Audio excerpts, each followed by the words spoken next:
Hello and welcome back to our channel. So today in this video we are going to discuss about how to cancel and refund on Temu. So without wasting much of our time, let's get straight into the video.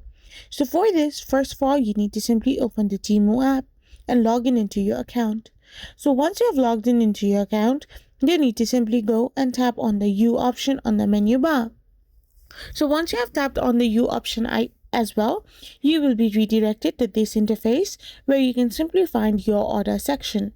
So simply tap on my orders and locate relevant orders. So as you can see in the processing section, there are some orders. So simply go and tap on processing, and there you can find the option called cancel items.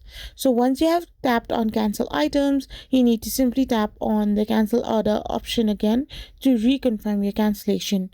Then you need to give them the reason why you want to cancel it. And once you have provided the reason, you can simply choose a method to get refunded. So once you have selected the method to get refunded as well, your refund will now be processed. So once you have done this, you can simply cancel and refund your order on Temu. I hope you found this video helpful, so don't forget to hit that subscribe button and do give us a thumbs up. We will be back again with more informative videos. Thank you for watching.